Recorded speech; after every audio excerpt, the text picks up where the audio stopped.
स्वागत है आपका न्यूज़ 18 जम्मू कश्मीर लद्दाख हिमाचल में। मैं हूं विशाल और आप देख रहे हैं JKLH लाइव। बांडीपुरा में सिक्योरिटी एहलकारों और दहशतगर्दों के बीच एनकाउंटर हुआ जिसमें फौज के 2 जवान जख्मी हुए हैं। इन्हें इलाज के लिए अस्पताल ले जाया गया है। इलाके में सर्च ऑपरेशन जारी है। जराये के मुताबिक बांडीपुरा में मौजूद दहशतगर्दों का यह गिरोह पाकिस्तान से दरअंदाजी करके आया है। इस गिरोह को लोकसभा चुनाव के दौरान गड़बड़ी फैलाने का टास्क दिया गया है। फौज, पुलिस और नीम फौजी दस्ते का इलाके में ज्वाइंट ऑपरेशन जारी है।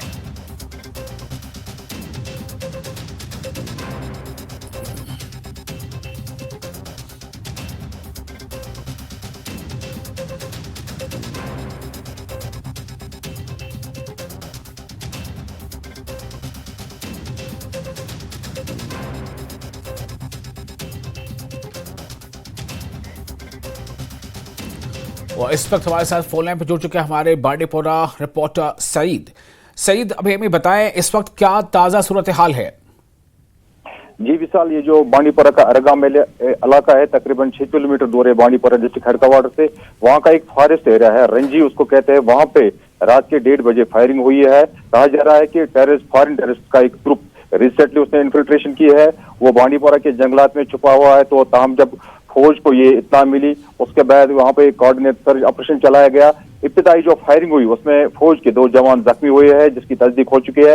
फिलहाल जो एरिया है वहां पे इस टाइम भी सर्च ऑपरेशन चल रहा है और जो फौज की नई टुकड़ियां हैं वो इलाके की ओर चल रही है। हमने आपको पता है विशाल की ये फॉरेस्ट एरिया है, घने जंगलात से जो सारा इलाका ये भरा पड़ा है। वहां पे इस वक्त सर्च ऑपरेशन जारी है, लेकिन फायरिंग नहीं हो रही है। लेकिन जो सर्च ऑपरेशन वो अभी जारी है। जी विशाल। सईद, क्या लग रहा है और ये ऑपरेशन कॉर्डन ऑफ थोड़ा सा और शिकंजा कसता जा रहा है दहशतगर्दों पर? जी बिल्कुल, क्योंकि फौज ने पूरे एरिया को मुहासे में लिया है। वहां पे पुलिस भी मौजूद है और क्योंकि इस टाइम विशाल आपको पता है कि इलेक्शन चल रहे हैं और ये मुल्क में कश्मीर में भी बड़ी बड़ी रैलियां हो रही है। लोगों की पार्टिसिपेशन इन चुनावी रैली में बढ़ रही है और कहा जा रहा है कि ये जो टेररिस्ट का ग्रुप है ये सोच के इस वक्त दाखिल हुआ है कि ताकि वो इस इलेक्शन मुहिम में रखना डाल सके। और फौज ने फिलहाल इस पूरे एरिया को कॉर्डन ऑफ करके रखा है। घने जंगलात में सर्च ऑपरेशन जो है वो अभी जारी है। जी विशाल। सईद, बहुत शुक्रिया तमाम जानकारी के लिए। आप हालात पर नजर रखें, हम आपके पास फिर वापस लौटेंगे इस बारे में और अपडेट के लिए। तो बांडीपुरा में इस वक्त एनकाउंटर जारी है और कॉर्डन ऑफ साथ ही साथ घेरा तंग किया जा रहा है जो दहशतगर्द बताए जा रहे हैं उस इलाके में।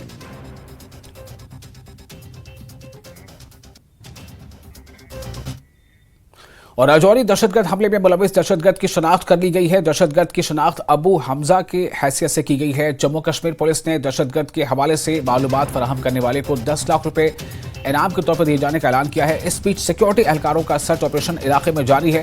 ख्याल रहे कि मोहम्मद रजाक को गोली मारकर हलाक कर दिया गया था। वो नमाज पढ़कर बस्ती से घर वापस लौट रहे थे, तभी रास्ते में घात लगाकर उन पर हमला किया गया था।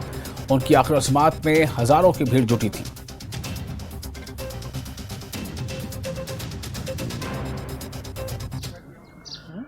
वारदात के बाद इस पूरे इलाके में बड़े पैमाने पर सिक्योरिटी फोर्सेस की तरफ से सर्च अभियान चलाया जा रहा है। मैं आपको तस्वीरें दिखाता हूं कि किस तरह से आप देख सकते हैं कि इस पूरे इलाके को छावनी में तब्दील किया गया है। चाहे वो सेना हो, CRPF हो या पुलिस के जवान हो, इस चप्पे चप्पे की तलाशी जो है वो ले रहे हैं। लोगों का सहयोग भी यहाँ पर लिया जा रहा है। और इस पूरे इलाके में मैं आपको दिखाना चाहता हूँ कि कितना घना जंगल का इलाका है, पहाड़ी इलाका है। और इस पूरे पहाड़ी इलाके में सुरक्षा बल जो है वो पूरी मुस्तैदी से सर्च अभियान जो है वो चलाए हुए हैं। चप्पे चप्पे की तलाशी जो है वो ले रहे हैं। न्यूज़ 18 के लिए राजौरी के शाहदरा शरीफ से मैं शक्ति शर्मा।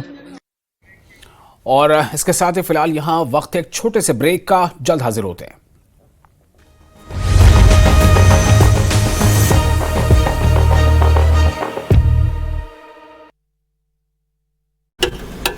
लखनऊ आगरा एक्सप्रेसवे पर हुआ हादसा। अंबेडकर नगर में तेज रफ्तार कार ने ऑटो को मारी टक्कर, एक की मौत, कई घायल। समनपुर थाना क्षेत्र की घटना।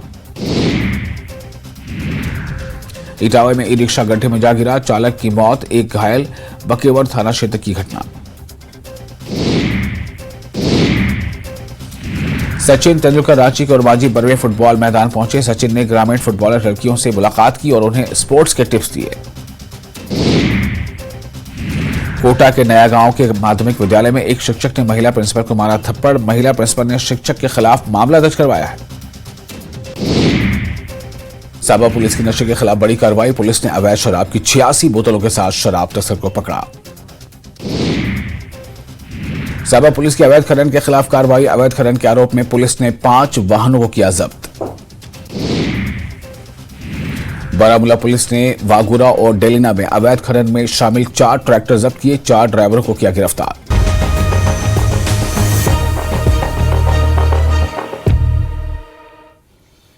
ब्रेक के बाद एक बार फिर आपका स्वागत है। अपनी पार्टी के मोहम्मद अशरफ मीर कुछ ही देर में अपना रोड शो शुरू करेंगे। इसके बाद मीर सोनवार दरगाह की ओर जाएंगे, आशीर्वाद लेंगे और फिर कार्यालय जाएंगे। वहां से वो अपना नामांकन पत्र दाखिल करने के लिए डीसी कार्यालय के लिए भी रवाना होंगे।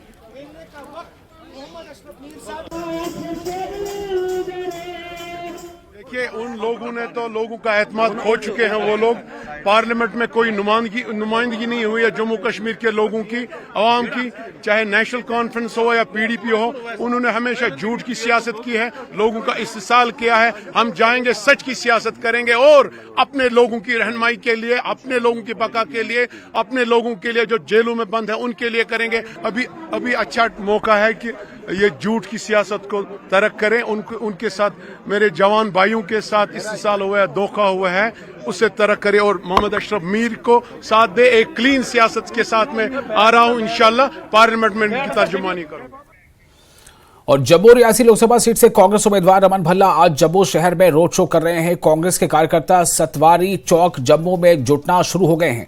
रैली सतवारी चौक से शुरू होगी और जम्मू शहर के इलाकों से होकर गुजरेगी।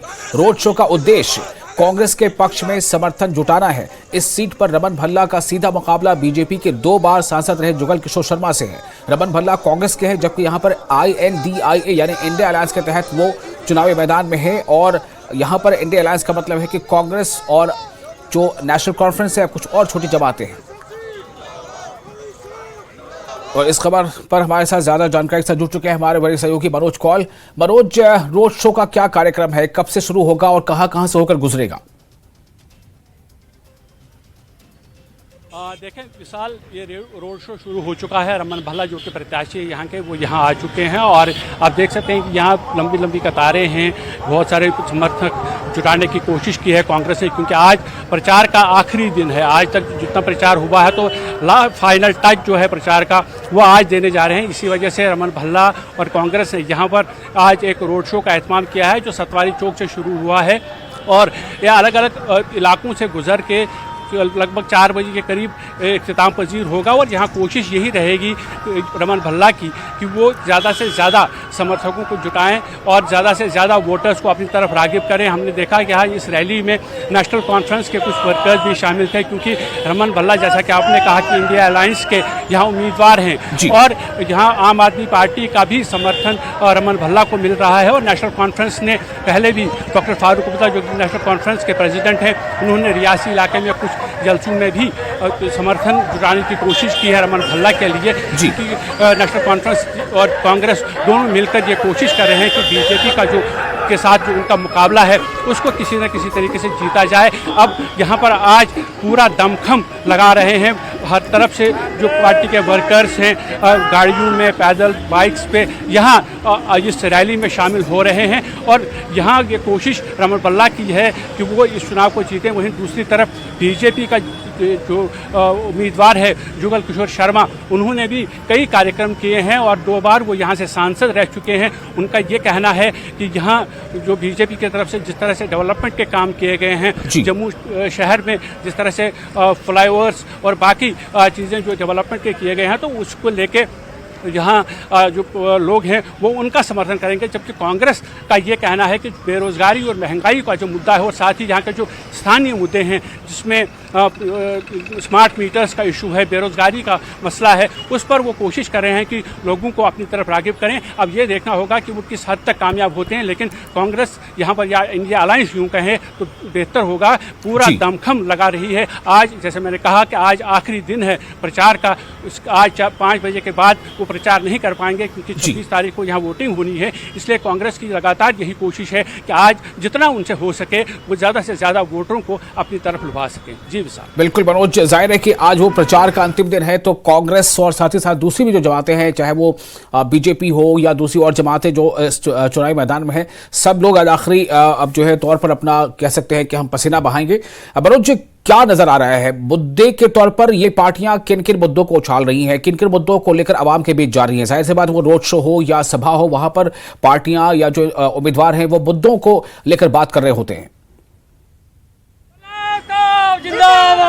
देखिए, यहाँ अगर बात करें कि मुद्दों की, तो मुद्दों में उसमें पॉलिटिकल मुद्दे भी हैं और बाकी मुद्दे भी हैं। पॉलिटिकल मुद्दे जब हम बात करते हैं तो बीजेपी का ये कहना है कि दफ़ा 370 हटाए जाने के बाद जम्मू कश्मीर में अमन आया है। बार बार हमने देखा कि रैलियों में या चाहे बड़े नेता हूँ चाहे यहाँ के स्थानीय नेता हूँ, वो ये बात करते आए हैं कि कश्मीर में जिस तरह से अमन लौटा है दफ़ा 370 के बाद, तो उसका मतलब ये है कि बीजेपी ने अच्छा शासन किया है और उस पर वो वोट मांग रहे हैं। साथ ही वो ये भी कहते हैं कि दफ़ा आर्टिकल 370 से पहले यहाँ अगर जम्मू कॉन्स्टिट्यूंसी की बात करेंगे तो यहाँ ये कहा जाता है कि यहाँ इससे पहले दफ़ा 370 जब मौजूद था तो जम्मू के साथ डिस्क्रिमिनेशन होता था, यहाँ उस तरह का डेवलपमेंट नहीं होता था जिस तरह होना चाहिए, तो यहाँ चौथी माह का सलूक किया जाता था, तो उसको भी भुना रहे हैं जो यहाँ के बीजेपी के लीडर हैं या बीजेपी के प्रत्याशी हैं।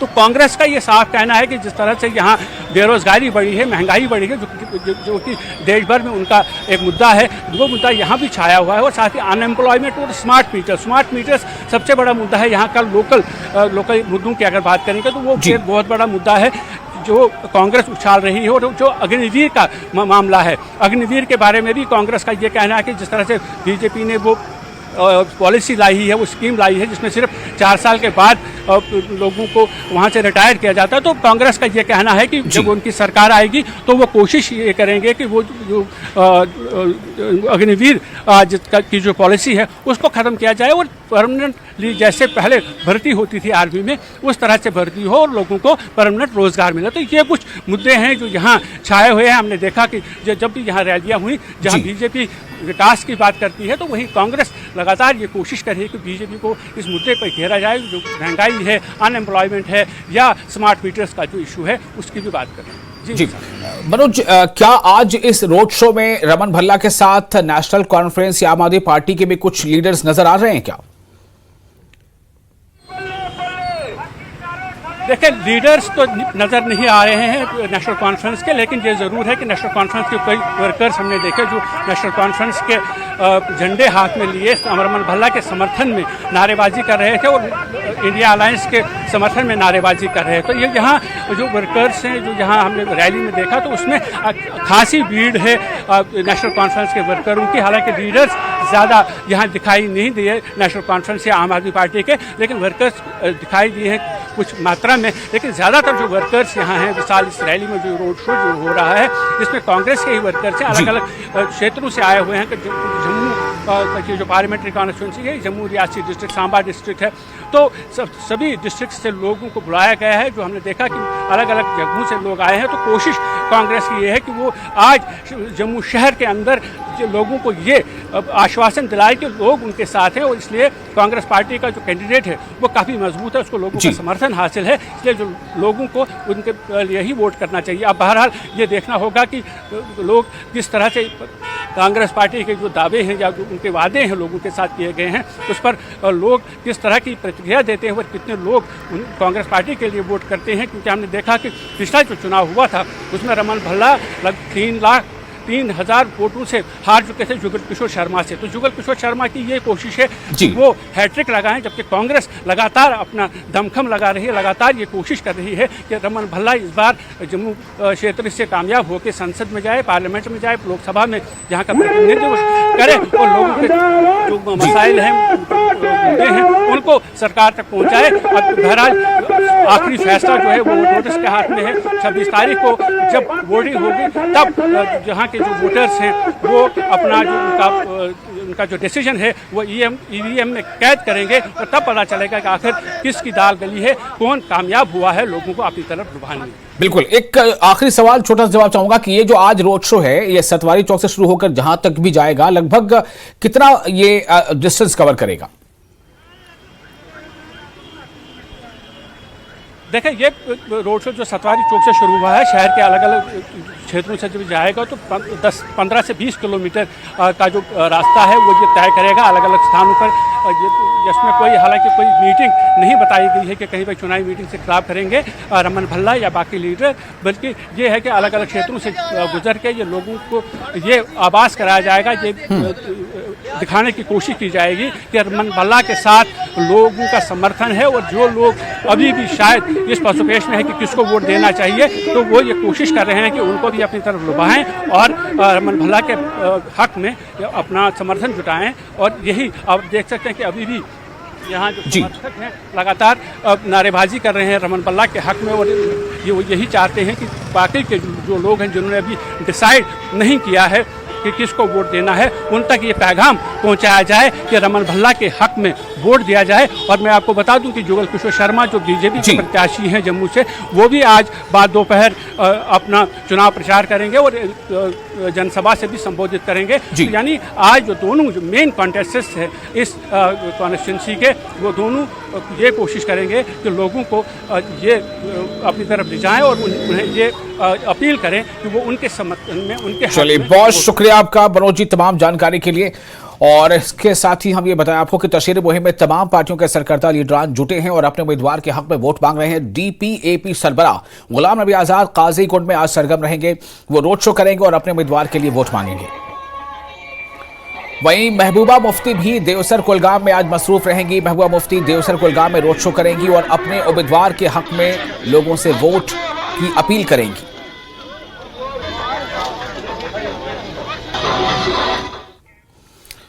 और फिलहाल एक छोटा सा ब्रेक लेते हैं, जल्द हाजिर होंगे।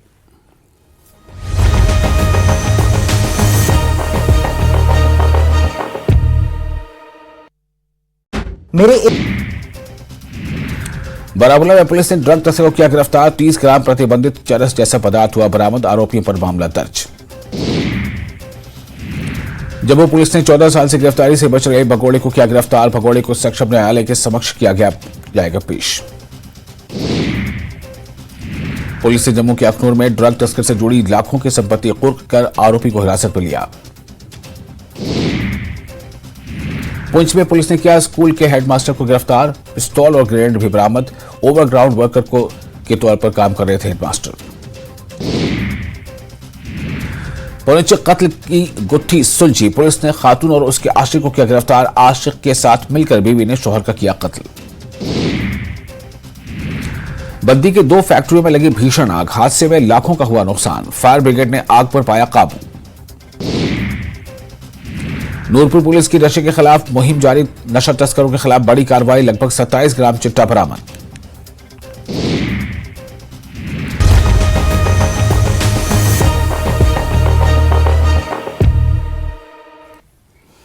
ब्रेक के बाद एक बार फिर आपका स्वागत है। न्यूज़ 18 से बात करते हुए डिप्टी कमिश्नर जम्मू सचिन वैश्य ने कहा है कि आजादाना व मुंसिफाना और पुरअमन इंतखाबात के इनेकाद के लिए तमाम इंतजाम किए जा रहे हैं। सिक्योरिटी के माकूल बंदोबस्त भी किए गए हैं। सी रैलियाँ, पॉलिटिकल रैलियाँ, रोड शोज जम्मू में होने वाले हैं। सुरक्षा के लिहाज से किस तरह के निर्देश, क्या आपकी तरफ से स्टेप उठा जाए? जो हमारे यहाँ इलेक्शन है वो 26 तारीख को है और 24 तारीख तक प्रचार होगा, जो उसमें कट ऑफ टाइमिंग 48 घंटे पहले बंद हो जाएगा। और जितने भी सुरक्षा के व्यापक इंतजाम करने हैं और ज़रूरत जितनी है उतना कर दिया गया है और किसी भी प्रकार का कोई दिक्कत नहीं आने देंगे। सर, अब बॉर्डर के इलाके हैं जम्मू में और काफ़ी संवेदनशील माना जाता है, क्योंकि पाकिस्तान की तरफ से हमेशा कोशिश रहती है कि हमारे जो इलेक्शन प्रोसेस को जो है डिरेल किया जाए। वहाँ किस तरह का कोऑर्डिनेशन हो? उसके लिए हमारा कंटिजेंसी प्लान जो है वो रेडी है और जब भी कुछ ऐसा होता है तो उसके लिए जो भी ज़रूरत, जो हमारे पोलिंग स्टेशन ऐसे जम्मू ज़िले में 150 हैं, 183 पार्लियामेंट्री कॉन्स्टिट्यूंसी में हैं, तो उनके लिए पूरे व्यापक इंतजाम किए गए हैं और किसी भी तरीके से जो प्रोसेस है उसमें हैम्पर नहीं होने दिया जाएगा किसी भी प्रकार का। कोई खास निर्देश सर पॉलिटिकल पार्टीज़ को या लोगों के लिए? लोगों के लिए सबसे पहला इम्पोर्टेंट नागरिक हैं तो आप 26 तारीख को वोट डालने ज़रूर जाएँ।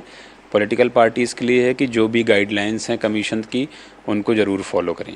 सर इसके साथ साथ अब स्वीप ने काफ़ी कोशिश की है कि स्वीप प्रोग्राम के माध्यम से लोगों को यह आह्वान किया गया है ज़्यादा से ज़्यादा वोटिंग करने के लिए, हैंडीकैप लोगों के लिए भी व्यवस्था है। और जो जिस तरह से यहाँ पे जो पोलिंग बूथ है उसमें कितने सेंसिटिव पोलिंग बूथ्स हैं जम्मू में? आप सेंसिटिव आप किस लिहाज से पूछना चाहते हैं? जहाँ पे आपको लगता है कि लोगों के लिहाज से और टोपोग्राफी के लिहाज से वो हो सकता है। सेंसिटिव देखिए, कमीशन के हिसाब से सेंसिटिव तो उसके अलग डेफिनेशंस होते हैं, पर अगर मैं करूं कैटेगराइज तो एक मेरे लिए जो खास कंसर्न होगा सिक्योरिटी पॉइंट ऑफ व्यू से जो वल्नरेबल हैं और या क्रिटिकल जो पोलिंग स्टेशन है। बाकी एक दूसरा आता है कि जहां लो टर्नआउट रहा है तो लो वोटर टर्नआउट, तो हमारे उस पर ज़्यादा नज़र रहेगी और खास जो क्रिटिकल है वल्नरेबल है उस पर भी इंतजाम किए गए हैं जो ज़रूरत है।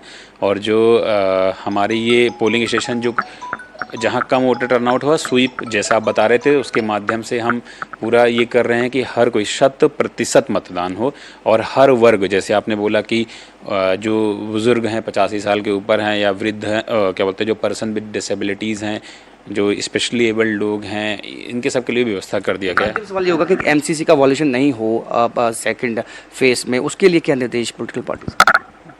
सारा कुछ उनको बता दिया गया है, तो आई थिंक सबको पता भी है, तो उसके हिसाब से वो करेंगे। तो 100% जो है वोटिंग करवाने की ये कोशिश होगी और एफर्ट यही है कि ज़्यादा से ज़्यादा लोग अपने मत का जो है उपयोग करें। कैमरामैन नरेंद्र के साथ वाजन बैद, न्यूज़ 18 जम्मू। और बारामूला से बड़ी खबर है, 10 मंशियात फरोशों के खिलाफ मुकदमा दर्ज किया गया है। बारामूला से बड़ी खबर, 10 मंशियात फरोशों के खिलाफ मुकदमा दर्ज।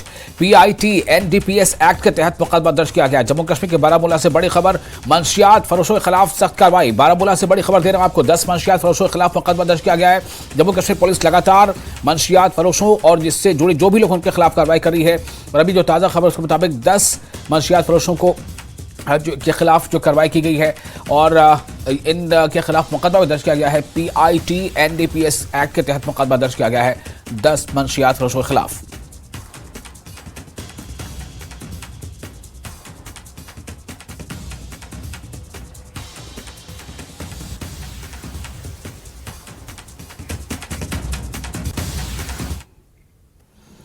दुनिया की दूसरी सर्द तरीन जगह द्रास में सफर हज पर जाने वाले सैकड़ों आजमीन को हज कमेटी लद्दाख की तरफ से तरबियत दी गई।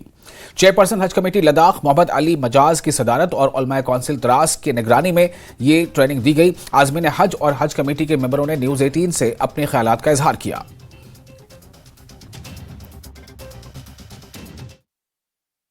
ये सिलसिला 16 अप्रैल से डिस्ट्रिक्ट हेडक्वार्टर से शुरू हुआ और आज शायद सब डिवीज़न द्रास में अख्ताम हुआ। लेह और नुब्रा से होते हुए माशाअल्लाह ये सारा क्रेडिट जो है वो हज चेयरपर्सन की टीम और उसके अधिकारियों को जाता है और डिस्ट्रिक्ट एडमिनिस्ट्रेशन और यूटी एडमिनिस्ट्रेशन को भी, क्योंकि इसलिए इस किस्म के जो प्रैक्टिस होते हैं या मशक़ें होती हैं इससे लोगों का या हुजाज कराम का जो है वो एक किस्म का फोबिया उनके पास होता है, वो फोबिया दूर हो जाता है, क्योंकि it is well said that practice makes man perfect. तो इसलिए ये बहुत अच्छा तरीका हुआ है। 4 हिस्सों जा यानी पूरा ट्रेनिंग में तकसीम था। एक हिस्सा वाला फाइनेंशियली कनी हिसाब करनी चीज़ कनाई थे कि वो जो ना जो इस्तेमाल थे ना सुबारे रजे दुमोगी सोजा कन्वर्सेशन फ़ोन कम्युनिकेशनों सिस्टम पूरा समझाई थे रे जमोगो उम्रो सिस्टम पूरा समझाई थे रे तो चरमोगो हज कने थे चुन हाथ अरकान जोक जो खई तो से पूरा समझाई थे रे A to Z से सो कार्यों आने हज कमेटियों चेयरमैन मजाज सर से कमेटियों मेंबरी से नला हाँ बुढ़ जो एक्टिव ऑफिशियल हबीब साहब या सेगा बाकी अरकानों में मुझसे शुक्रिया अदा थे मुझ मैंने तरफियों सेगा फिर इलाके दासो तमाम हाजो तरफियों कि लिहाजा अभी बुढ़ जो फर्स्ट क्लास एक ट्रेनिंग से यानी ठहरे शुक्रिया।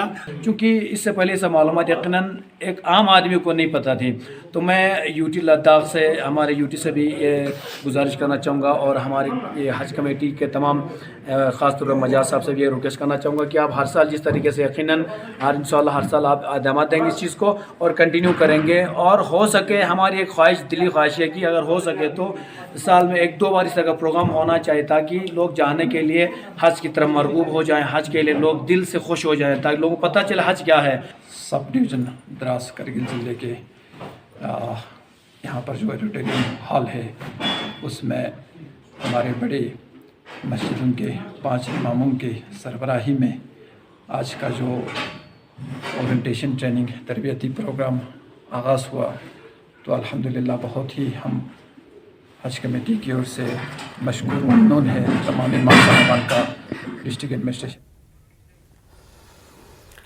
और अगली खबर, रावलपुरा श्रीनगर के रहने वाले एहतशाम मजीद अपने 3 दोस्तों के साथ बेकरी का कारोबार चला रहे हैं। उनका कहना है कि शुरू में मुश्किलात थी लेकिन अब कारोबार काफ़ी अच्छा चल रहा है।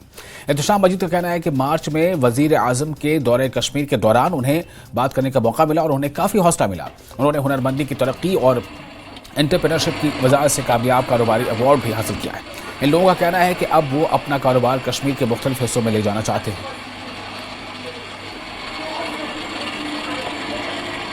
मार्च 2023 में ये जर्नी स्टार्ट हो गया। तब से लेके अभी तक लोगों का रिस्पांस कैसा रहा, वो मतलब लोग हमारे और हमारे प्रोडक्ट्स के और कैसा रिस्पांस दे रहे हैं, वो हमें जानना ज़रूरी था, क्योंकि हमें पहले ये देखना पड़ता है कि जो कस्टमर है वो हमारे प्रोडक्ट से सेटिस्फाई है कि नहीं।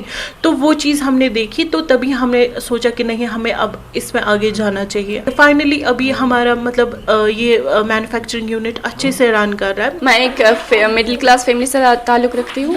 मैं डिप्लोमा इन फूड टेक्नोलॉजी हूँ, जो कि हमने गवर्नमेंट वुमेंस पॉलिटेक्निक से किया है। हम 4 लड़कियाँ हैं जिन्होंने चारों ने मिलके डिप्लोमा किया, और डिप्लोमा कंप्लीट करने के बाद हमने सोचा कि हम बेकरी के रिलेटेड कुछ करते हैं, जो कि हमने पढ़ा था पहले ही। तो हम सोचे थे कि अपना जो पढ़ा है उसको हम बेकरी के साथ ज्वाइन करके कुछ नया प्रोडक्ट बनाए। और इसी के साथ हमने जब बनाना स्टार्ट किया, पहले हमने इंटर्नशिप ली, फिर उसके बाद हम वापस कॉलेज आए।